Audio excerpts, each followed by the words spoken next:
Hi everyone, The Great Gatsby. A rich man throws wild, extravagant parties every night, but he never joins them. Why?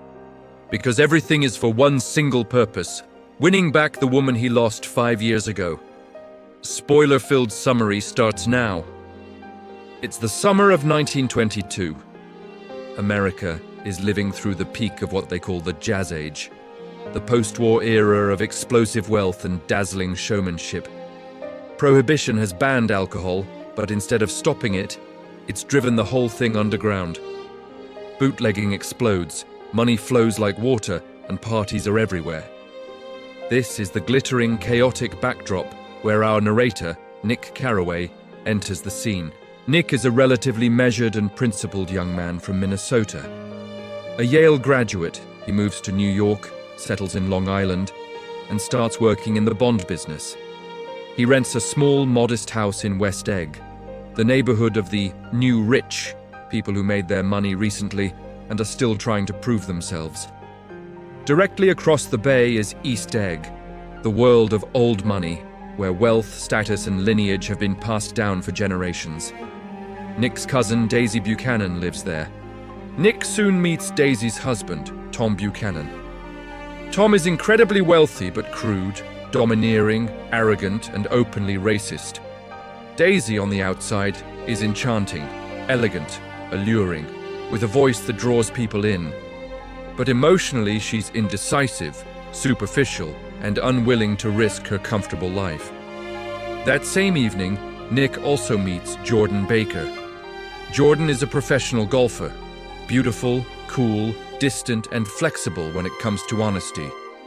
A slow, not too deep connection begins to form between Nick and Jordan.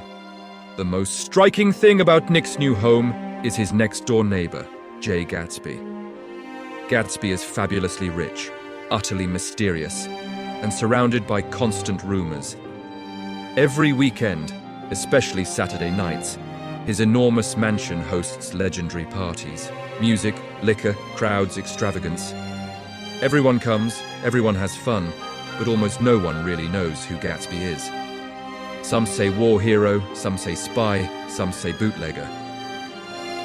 Over time, Nick realizes something.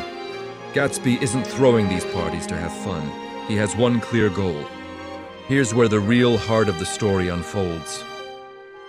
Years earlier, Gatsby fell deeply in love with Daisy. Back then, his name wasn't Jay Gatsby. It was James Gatz. He came from a poor background and dreamed of reinventing himself. During the war years, he met Daisy, and they shared an intense, passionate relationship. But when Gatsby went off to war, distance came between them. Daisy didn't wait. She chose the safe, high-status option society offered her and married Tom Buchanan. For Gatsby, this was a breaking point. He couldn't accept losing Daisy, so he completely rebuilt himself. New name, new identity, new world. He amassed a huge fortune and bought a mansion directly across from Daisy's house. He threw those massive parties, all with one purpose, so that one day Daisy might wander into one and see him again. Gatsby asks Nick for help. When he learns Nick is Daisy's cousin, he asks him to arrange a chance meeting. Nick agrees. Daisy comes over for tea, and Gatsby appears as if he just happened to be there. The first moments are awkward and tense. Years of longing weigh heavy, but then the emotions surge. Daisy is stunned. Gatsby is intense. Very soon, their old love reignites, and they begin a secret affair. Throughout this, Nick acts as both facilitator and quiet observer. Gatsby's romantic idealism, Daisy's hesitation, Tom's possessive anger, and the entire moral decay of this world become crystal clear in Nick's eyes. Tom notices Daisy changing, and he notices Gatsby's presence. For Tom, this isn't about love. It's about possession. Daisy turning towards someone else strikes at his ego and his sense of class superiority. He starts belittling Gatsby. "Who is this guy, anyway? Where did he come from? Where did he get his money?" Meanwhile, the story darkens on a parallel track. Tom has a mistress in New York, Myrtle Wilson. Myrtle lives in the Valley of Ashes, a grey industrial wasteland of ash and despair, married to a poor garage owner named George Wilson. The Valley of Ashes is one of the novel's most powerful symbols. Right next to the shining world of wealth, the forgotten people live in filth and hopelessness. Tom doesn't even bother hiding his affair with Myrtle. Myrtle believes this relationship will lift her out of her class. But to Tom, she's just entertainment. Something he picks up when he wants it and discards when he's bored. Then comes the boiling hot day that breaks everything. Nick, Daisy, Tom, Gatsby, and Jordan all drive into the city together. The heat is unbearable. Everyone is on edge. In a hotel room, the explosion happens.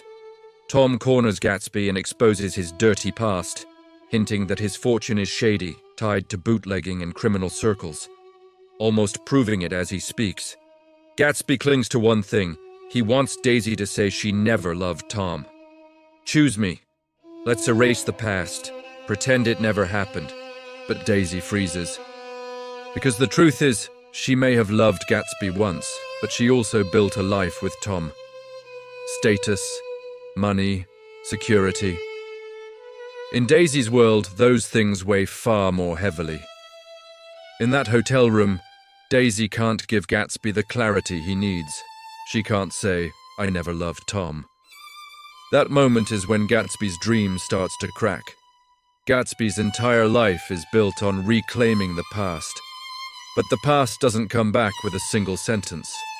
As they leave the hotel and drive home, Daisy is behind the wheel of Gatsby's yellow car. Passing through the Valley of Ashes, Myrtle suddenly runs into the road. She probably thinks the approaching car is Tom's. Maybe she wants help from Tom. Maybe she wants to escape. Maybe she thinks this is her chance at a new life. But Daisy panics and hits her. Myrtle dies instantly. The car doesn't stop. They drive away. Here Gatsby's tragic nobility, which is really obsessive devotion, kicks in. He's ready to take the blame to protect Daisy. "If necessary, I'll say I was driving," he essentially says. Because to Gatsby, Daisy is everything. But the disaster grows. Myrtle's husband, George Wilson, is devastated, desperate, nearly out of his mind. Tom turns the situation to his advantage. He tells George the yellow car belongs to Gatsby, implying without saying it outright that Gatsby was the driver. Tom clears himself and points the finger at Gatsby. George, consumed by grief and revenge, goes to Gatsby's house. At that moment, Gatsby is floating in his pool, still living inside his dream, waiting for a phone call from Daisy. But Daisy never calls. Daisy and Tom disappear after the incident, vanishing with the untouchability that wealth provides, leaving the wreckage behind. George shoots Gatsby in the pool, then kills himself, and Gatsby's end reveals the novel's most devastating truth. After all those parties, all that noise, all that crowd, when Gatsby dies, almost no one is there. None of the hundreds who drank his free liquor and danced in his mansion come to the funeral. Gatsby's friends were never friends, they were just consumers. At the funeral, almost only Nick shows up. Gatsby's father arrives, an old man who still wants to believe his son was someone great, and a few others. That's it.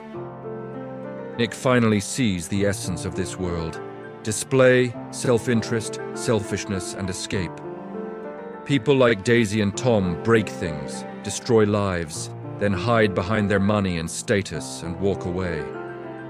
In the end, Nick, disgusted, decides to leave the East Coast and return to the Midwest. Gatsby's dream is shattered, Daisy's shine turns out to be hollow, and the so-called American dream begins to look like an illusion. The novel's most iconic symbol is the green light at the end of Daisy's dock. Gatsby stares at it every night. That light represents the life he thinks he can reach, the past, Daisy, and on a larger scale, the American dream itself.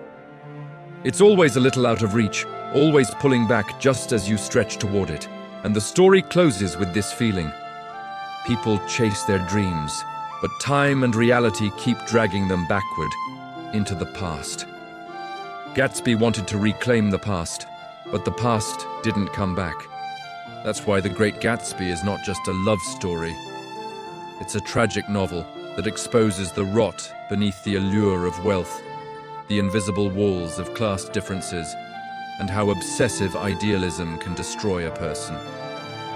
Gatsby was a great romantic and a great dreamer, but he attached himself to the wrong person in the wrong world with the wrong hope.